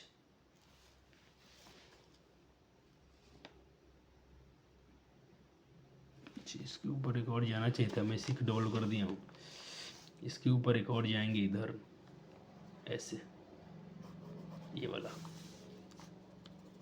ऐसे करना था, 1 2 3 4 5 6 7 8, ठीक, 1 2 3 4 5 6 7 8, ठीक, ऐसे बनाकर अब सल्फर की परमाणु संख्या वैलेंसी कितनी होती है, सल्फर के अपने पढ़ा होगा, सल्फर के बाह्य कक्ष में होते हैं बच्चे 8 इलेक्ट्रॉन, कितने 8, सॉरी इसके पूरा इसमें होते हैं 6 इलेक्ट्रॉन, ए सेट में सल्फर की परमाणु संख्या कितना होती है 16। तो कैसे भरेंगे इलेक्ट्रॉन आप, 2 8 10 6 16, 6 होते हैं, तो 6 भरना है, तो 2 तो यहाँ भर दीजिए, 2 क्योंकि शेयरिंग करना है सब 2 सल्फर से करेगा, 6 3 4 5 6, अब इसका भी सही होगा 1 2 3 4 5 6, अब 8 को पूरा करना, तो इनके बीच कैसे करेंगे, अब 6 इसमें था, 1 इसे भी कर गए 6, 1 इसे लेगा 7, 1 इसे 8, इसका पूरा हो गया। ऐसे ऐसे करके आप स्ट्रक्चर बनाएंगे तो ये वाला साफ बन जाएगा, खुद से देख के मत बनाइएगा, जैसे मैं सिखाया वैसे बनाइए। एक बार मैं आपको थोड़ा साफ दिखाता हूँ ये वाला कलरफुल में, इसको बाकी आपको खुद से पढ़ना है, बाकी मैंने में सब किया भी नहीं था, अब इसको भी बाकी है, अभी किसी से बाकी, अब इसका बाकी है, 26 में था ना, तो अब इसका ऐसे जाएगा, 1 इससे लेगा 7, 1 इससे करेगा 8, आपको बनाइएगा, बन जाएगा, अच्छा लगता है। और आसान मैं दिखाता हूँ आपको, आसान पेपर के लिए आप ऐसे भी कर सकते हो, ये वाला हो गया, चित्र 4.6 में जो दिया है आप इसको भी बना सकते हैं, जो आपकी मर्जी, दोनों ठीक है। चलो मैंने भी दोनों कर दिया है, या इसको बनाए तो भी चलेगा। प्रश्न संख्या अब आइए पेज नंबर 76 में, 2 प्रश्न थे, दोनों का हमने डील कर लिया।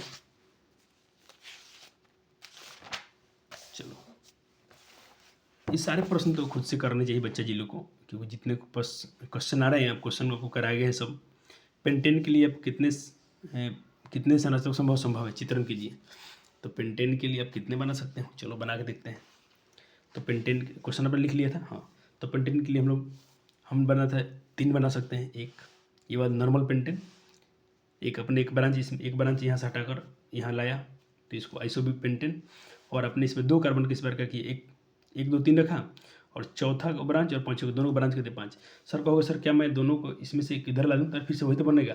आप इधर से इस ब्रांच देखो, इस बच्चे को मन में तो ये डाउट होगा मैं कार्बन यहाँ लगाऊँ सर, मैं तो इस ब्रांच को यहाँ भी लगा सकता हूँ, तो बत्ती तो ही ना पड़ेगा एक दूसरे कार्बन पर, यहीं से तो दूसरे कार्बन पर। तो लेफ्ट राइट से मतलब नहीं है, पोजीशन आप जहाँ भी वही चीज़ होगा। मैं इसमें थोड़ा और चर्चा करना चाहता हूँ, मुझे अच्छा लगता है ये डाउट मेरा रहता है कि तो शायद बच्चे भी सोच सकते हैं सर आपके पास कितने कार्बन थे पेंटेन में 5, 1 2 3 4 5, इसको 1 2 3 4 5 इन नॉर्मल पेंटेन होंगे। सर आपने क्या किया दूसरे बार 1 2 3 4 एक कार्बन का बैठा के सर यहाँ ब्रांच लगा दिए। सर मैं तो चाहता हूँ कि ये मेरा अलग हो जाएगा 1 2 3 4, सर मैं यहाँ लगा दूँ, अरे बाबू 1 2 दूसरे पे ब्रांच आ रहा है, दोनों सेम ही में आएगा, तो आप 3 ही बना सकते हो, इससे अधिक तो बना ही नहीं सकते उसके। एक नियोपेंटेन, अतः पेंटेन के 3 समवाय संभव है। हो गया बच्चा जी का, हो गया, हाँ सर। चलो प्रश्न संख्या 2, कार्बन के दो गुणधर्म कौन से हैं जिसके कारण कार्बन हमारे कार्बन यौगिक विशाल, यहाँ पर लिखा यौगिक कार्बन यौगिकों की विशाल संख्या दिखाती है। क्या कारण है, कार्बन में क्या ऐसी खासियत है जो उसके बहुत सारे कंपाउंड दिखते हैं बड़ी संख्या में, हमारे कलम पेंसिल DNA हर चीज़ में कार्बन लगा है, यहाँ तक आपको पेपर तैयार हो इसमें कार्बन लगाया है। क्या ऐसे खासियत है कार्बन में, तो आपको तो पढ़ाया गया था इस चीज़ को, याद आ रहा है बच्चा जी? हाँ सर याद आ रहा है, क्योंकि बच्चा जी इसके पास 2 चीज़ें हैं, कार्बन के पास 2 ऐसे गुणधर्म है, एक तो है कैटेनेशन श्रृंखलन, बड़ी बड़ी कार्बन आपस में श्रृंखला बना लेता है।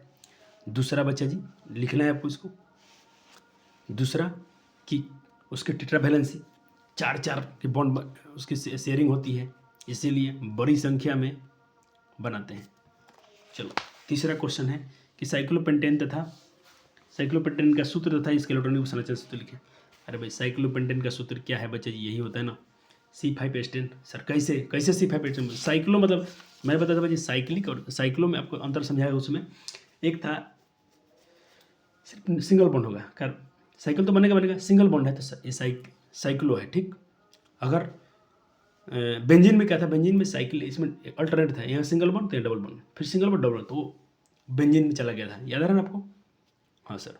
अब इसका स्ट्रक्चर खुद से बनेगा, ये आपको नहीं बुझाएगा, आपको ये बना दिए अपने, अब सबके यहाँ बॉन्ड ला के आप इसके करेंगे तो आपको अच्छा दिखेगा, ठीक है। अभी तो आपको समझ में नहीं आ रहा, खुद से बनाइएगा समझ में आएगा, ठीक। अब देखिए जैसे मैं एक एग्जाम्पल समझा रहा हूँ कैसे इसको बैलेंस करना है, ये वाला था, नहीं तो बोलो सर जी नहीं समझा रहे हैं, ये बहुत पढ़ाई हुआ है इस पर, क्या बताएं आपको हम। 1 2 कार्बन 3 कार्बन 4 कार्बन 1 2 3 4 5 हो गए 5 साइक्लोपेंटेन। अब क्या करना बच्चे, मान लीजिए यहाँ पर आपने कहा कि 2 वैलेंसी है, 2 हाइड्रोजन है, ठीक, कार्बन के 2 3 4, एक करके दिखा रहा हूँ, बाकी खुद से करिएगा। पहले हाइड्रोजन का ऑक्टेट पूरा कीजिए, डबलेट पूरा कीजिए, इसका 2 हो गया, थोड़ा दूर बनाइएगा साफ दिखेगा, ठीक, 2 पूरा हो गया। चलो अब कार्बन कर दीजिए, और तो कार्बन देखें एक तो 1 4 तो खुद इसके पास है, एक किसे करे 5, एक किसे करेगा 6, एक किसे 7 1 8, तो कार्बन ऐसे करेगा, ऐसे हो गया ऑक्टेट पूरा। ऐसे सबका करना है आपको, ठीक है, तो आपका स्ट्रक्चर कुछ ऐसा बनेगा, ठीक है। चलो अब सवाल क्या है इसका, कहते निम्न यौगिकों की संरचना सचित्र कीजिए, चित्र बना दीजिए, इथेनॉल का, प्रोपेनॉल का, ब्यूटेनॉल का। अरे है सर मजा, बहुत अच्छे से पढ़ाया गया था आपको। चलो एथेनॉल में क्या है बच्चा जी, एथेनॉल में एथेनोइक अम्ल था ना, पहला आपका एथेनोइक अम्ल, हाँ एथेनोइक एसिड, ठीक है।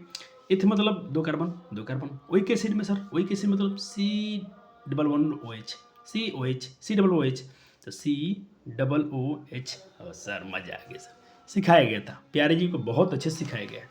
अगला क्या है, ब्रोमोपेंटेन। ओ सर ये तो सिंपल है, पेंटेन मतलब पेंट 5 1 2 3 4 5, एक ब्रोमो लगा दीजिए सर, एक ब्रोमीन लगा दीजिए, ब्रोमोपेंटेन। चलो सर ब्यूटेनॉल, ब्यूट में 4 कार्बन, ओ नॉन ब्यूटेनॉन, नॉन कीटोन में क्या लगता है, C डबल बॉन्ड O, तो सी डबल बॉन्ड लगा दो, बीच में कार्बन में, लेकिन ध्यान रखना बीच में ही लगता है। ओ सर मजा आ गया। चलो आपसे क्वेश्चन और कोई है क्या? हाँ बिटनॉल, हेक्सेनॉल, हेक्सेनॉल, हेक्सेनॉल, ठीक है। चलो हेक्स मतलब 6 carbon, 1 2 3, all alcohol O H, O H लगा दो, ओ एच लग गया, O H, O H, O H. Sir अपने यहाँ क्यों नहीं लगा ओ एच? बच्चा जी आपको चित्र बनाना है, चित्र में दिक्कत है, चित्र में आपको ऑक्सीजन का बैलेंस पूरा करना, 2 दिखाना पड़ेगा, इसीलिए इसे अलग अलग किया गया। सूत्र आप लिख सकते हो ऐसा, क्या लिख सकते हो? CH3, CH3, CH2, CH2, CH2 और CH2, C double one O, यहाँ पर दिखा सकते हो CH, ऐसा हो गया। चलो अब उसमें प्रश्न कर दिया आपके लास्ट में कि क्या ब्रोमोपेंटेन के संरचनात्मक संभव है? हाँ बिल्कुल है, हम बना सकते हैं ब्रोमोपेंटेन का, इसका समवायी बना सकते हैं इसको, आइसोमर। क्या है आइसोमर का फार्मूला? क्या था समवायी फार्मूला? क्या था? संरचना सूत्र अलग अलग होगा, आणविक सूत्र सेम रहेंगे, अनुसूत्र सेम रहेगा, संरचना सूत्र बदल जाएगा। जैसे ब्रोमोपेंटेन, ठीक सर, मैंने एक कार्बन एक ब्रोमीन घटा को यहाँ लगा दिया, ठीक है सर, ऐसा बन गया। फिर मैं दूसरे एक बार क्या, मैं ब्रोमीन को यहाँ ला दिया। सर तुम कहो सर मैं एक बार यहाँ लगा दूँ, यहाँ लगा, अरे भाई बत्ती तो ही है, एक बार दूसरे पर लगाओगे, तीसरे पर लगाओगे, और तुम कहाँ लगा सकते हो और कहीं नहीं लगा सकते हो। एक बार साफ साफ देखे बच्चे मेरे प्यारे, ये खुद से करना जरूरी है, ये सारे प्रश्न को खुद से करना आपका बहुत जरूरी है। चलो सर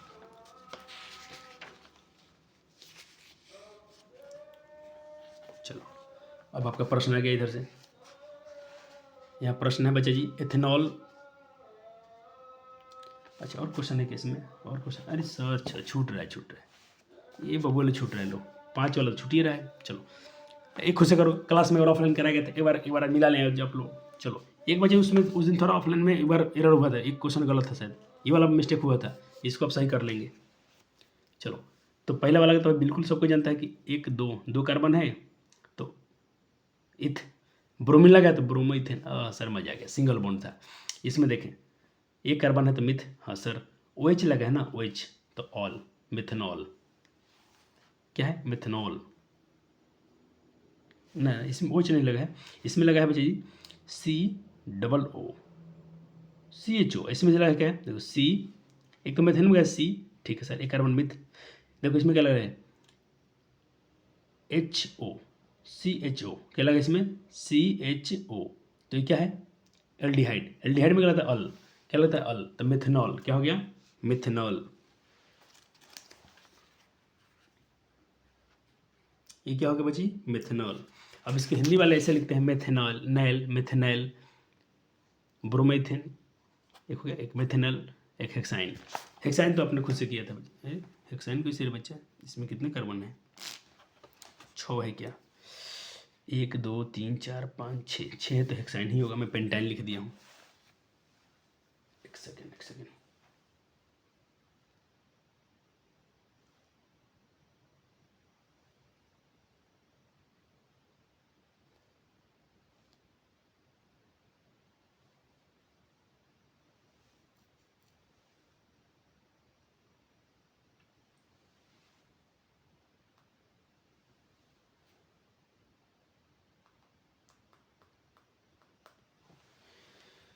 इसका नाम हेक्साइन करना पड़ेगा।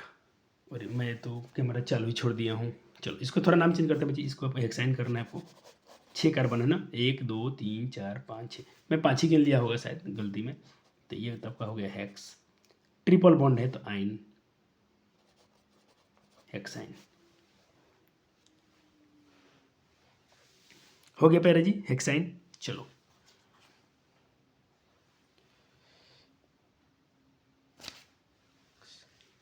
अब चलो अगला प्रश्न, अब आते हैं। 5 का हो गया, सब हो गया। इसका थोड़ा उस दिन हम लोग से नाम गलत लिख देते, मेथेनॉल कर देते ना, इसका मेथेनॉल है, ऑल मेथेनॉल, एल्डिहाइड है, सी एच ओ, सी ओ एच डबल बॉन्ड क्यों है? ऑक्सीजन को बैलेंस करने के लिए, ये तो ठीक है, सी ओ एच है, सी ओ एच, सी ओ एच, ठीक है सर।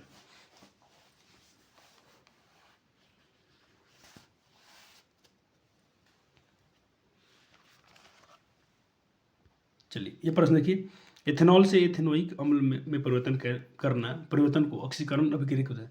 सर ऑक्सीडेशन क्या है? ऑक्सीडेशन तो पढ़ते पढ़ते हम लोग कब से आ गए। देखो ऑक्सीडेशन किसे कहते हैं? ऑक्सीडेशन हम लोग खूब पढ़े हैं बच्चे। देखें हमने पढ़ा था कि वैसे पदार्थ जो ऑक्सीजन को देने की क्षमता होती है, वैसे पदार्थ यानी कुछ पदार्थों में ऑक्सीजन देने की क्षमता होती है, उसे हम लोग ऑक्सीकारक कहते हैं, उसे हम लोग ऑक्सीडाइजिंग एजेंट कहते हैं, ऑक्सीडाइजिंग कहते हैं। किसमें होती है? क्षारीय पोटेशियम परमैंगनेट अथवा अम्लीकृत डाइक्रोमेट एल्कोहल को किसको बोलते हैं? ये स्ट्रॉन्ग ऑक्सीडाइजिंग एजेंट है दोनों। तो इसका अपने से यहीं से लिख सकते हैं। लेकिन ये प्रश्न पूछा है एथेनॉल से एथेनोइक अम्ल बनाया है यहाँ पर। अब एथेनॉल से एथेनोइक अम्ल बनाया है, ये वाला पूछ रहे हैं कि अपने एथेनॉल से एथेनोइक अम्ल बनाए हैं, इसको आप लोग ऑक्सीकरण अभिक्रिया क्यों कहते हैं? क्योंकि उसमें ऑक्सीजन का ऐड हुआ है, इसीलिए कहते हैं।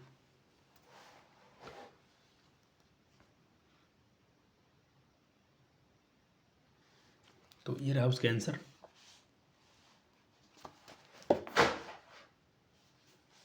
चलो हो गया प्यारे जी। चलो सर आपकी राइटिंग कैसे सुंदर हो गया एक ही बार में अचानक? सर मेरा नहीं है बाबा जी, मेरा नहीं है, ये आपकी तस्लीमा दीदी का है। ठीक ओके चलो आगे बढ़ते हैं। चलो सर बुक सही करता हूँ, क्या क्वेश्चन आसान दिखेगा। चलो ये प्रश्न लिख लो 2 नंबर। ऑक्सीजन तथा इथाइन का मिश्रण दहन वेल्डिंग के लिए किया था, तो अब इस इथाइन को वायु में मिश्रण का उपयोग नहीं, वायु के मिश्रण का उपयोग क्यों नहीं किया जाता है? क्योंकि भाई वायु में देखो हमको यहाँ पर ऑक्सीजन लिमिट मात्रा में चाहिए, यहाँ पर हमें ऑक्सीजन लिमिट मात्रा में चाहिए, इसीलिए।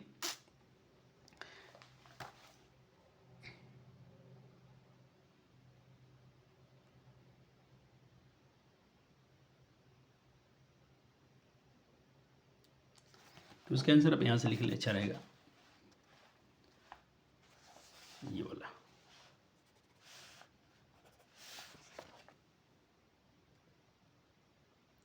उत्तर दिख रहा है, 9 वाला आंसर लिखना है इसमें।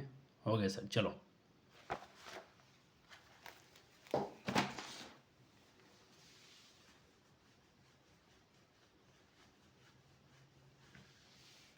कोई बच्चे बोले सर थोड़ा आंसर तो बहुत लंबा दिखा दिया। चलो एक बार नोट्स में लिखवा के लाया हूँ। देखो हम जानते हैं कि बच्चे ऑक्सीजन की मात्रा केवल 21% होती है, वायु में ऑक्सीजन की मात्रा केवल इतना है, अतः ऑक्सीजन की सीमित आपूर्ति के कारण इथाइन का अपूर्ण दहन होता है, जिसके कारण सूटी फिल्म जलेगा निकलेगी, तथा उसमें कौन उत्पन्न होगा? जबकि ऑक्सीजन मिश्रण के साथ पूर्ण दहन के कारण स्वच्छ नीली ज्वाला अधिक ऊष्मा निकलेगी, जो धातु को गलाकर वेल्डिंग करने के लिए आवश्यक ऊष्मा प्रदान करेगी। इसीलिए बच्चे हम यहाँ बात कर रहे हैं दहन के लिए, अतः कि ऑक्सीजन तथा इथाइन के मिश्रण का दहन वेल्डिंग के लिए क्यों किया जाता है, इथाइन उसमें क्यों मिलाते हैं? क्या बता सकते हैं कि इथाइन तथा वायु का मिश्रण का उपयोग क्यों नहीं किया जाता है? क्या बता सकते हैं कि इथाइन और वायु में बच्चे दिक्कत है ना, ऑक्सीजन हमको सिर्फ प्योर ऑक्सीजन चाहिए। अब यहाँ पर वायु मिलाएंगे तो वायु में भाई अन्य चीज़ें हैं। तो दोनों आंसर बच्चे मैं दिखाऊँ दोनों ठीक है। एक बार इन नोट्स में तो ये लिखा हूँ जो अपने लिखा अभी तक, ये लिखवाया गया है, और बुक में एक आलोक प्रकाशन बुक होता है, इसमें ये दिया है। तो दोनों का एक्सपीरियंस लगभग वही है। आपको नंबर कहीं से भी इससे मिल जाएंगे, टेंशन मत लेना। जो आपको 2 अच्छा दोनों में से दिखा वो थोड़ा उसको रीड मार लेंगे, काम हो जाएगा आपका। दोनों सही है।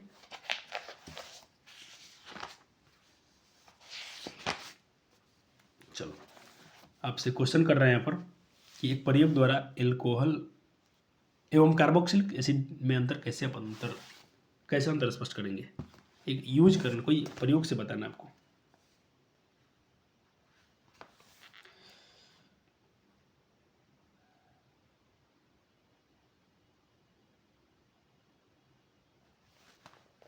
लेकिन इसमें प्रयोग करना है तो प्रयोग तो इसमें दिया नहीं है। ये प्रयोग तो भाई बच्चा जी लिख नहीं रहे हैं इसमें। इस छोटा सा एल्कोहल कोई भाव नहीं पड़ता है, जबकि चलो ये लिख लो, छोटा है, जो छोटा वही लिखवा देते हैं, यही लिख लो। एल्कोहल लिटमस पर कोई प्रभाव नहीं पड़ता है, जबकि कार्बोक्सिलिक एसिड नीले को लाल कर देता है। दूसरा, एल्कोहल सोडियम कार्बोनेट से अभिक्रिया नहीं करती, जबकि कार्बोक्सिलिक करता है। ठीक है चलो 10 वाला आंसर लिखना था इसमें, लिख लिया? हो गया सर। ये क्वेश्चन फिर से पूछ लिया कि ऑक्सीकारक क्या है। तो ऑक्सीकारक वही पदार्थ जो ऑक्सीजन प्रदान करते हैं, ये तो आप बिल्कुल आसानी से लिख के आ रहे हैं आप, इसमें कोई तो शक आपको होना नहीं चाहिए। ये क्वेश्चन कितना बार करा दिया हमने?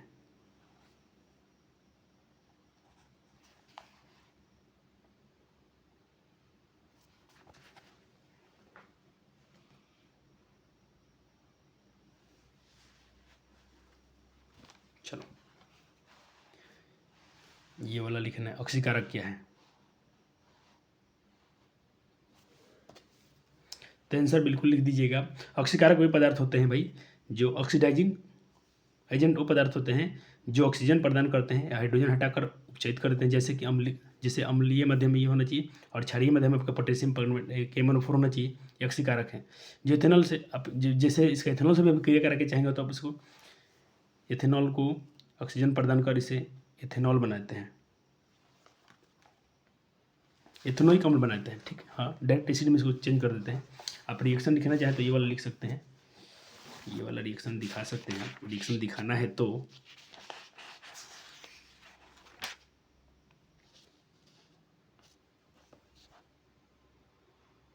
इथेनॉल, ये वाला रिएक्शन वहाँ लिख दीजिए, लिखना है तो आपको ये वाला रिएक्शन दिखा दीजिए नीचे। हो गया सर? हाँ, चलो हमने इसको भी कर लिया सर जी। अब क्या है, 2 और क्वेश्चन बचे हैं इंडेक्स में शायद, हाँ 2 ही हैं, बाकी तो करा दिएगा आपको। क्वेश्चन कर रहे हैं आपसे ये कि आप डिटर्जेंट का उपयोग करके बता सकते हैं कि कोई जल कठोर है या तो नहीं? नहीं, बिल्कुल नहीं बता सकते हो, क्योंकि डिटर्जेंट जो होता है इसको अपमार्जक बोलेंगे हम लोग हिंदी में, अपमार्जक। अपमार्जक बच्चे ये कठोर जल हो चाहे थे, दोनों में झाग उत्पन्न करता है, तो ये नहीं आप कर सकते हैं, आप नहीं बता सकते हैं भैया जी, नहीं। क्योंकि रीजन ये है क्योंकि भाई जो अपमार्जक होते हैं कठोर जल और शुद्ध जल, मृदु जल, दोनों के साथ आसानी से झाग बनाते हैं, अतः जल की कठोरता की पहचान करना संभव नहीं होगी, संभावना ही नहीं कि आप पहचान पाएंगे, मुश्किल है।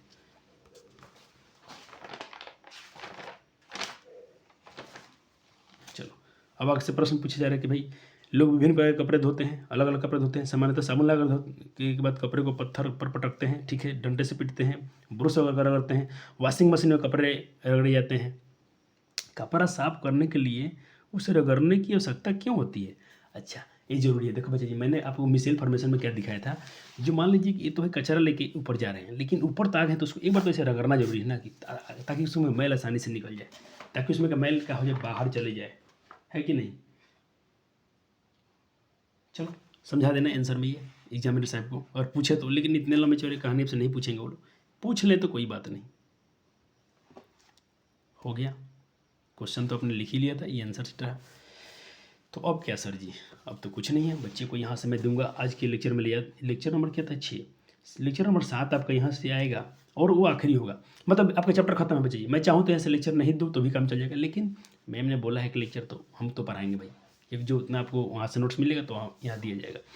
तो लेक्चर नंबर 7 आपको कराया जाएगा, वहाँ पर अब क्या कीजिएगा अपना, अब समझिएगा आपका केमिस्ट्री के इतने चैप्टर खत्म हो चुके, अब आपको क्या करना है, रिविजन करना है। तो एक मेरे 1 शॉट इसमें आएगा जिसमें सब क्वेश्चन से थोड़ा रहेंगे, तो अब उसमें आपका टेस्ट भी होगा।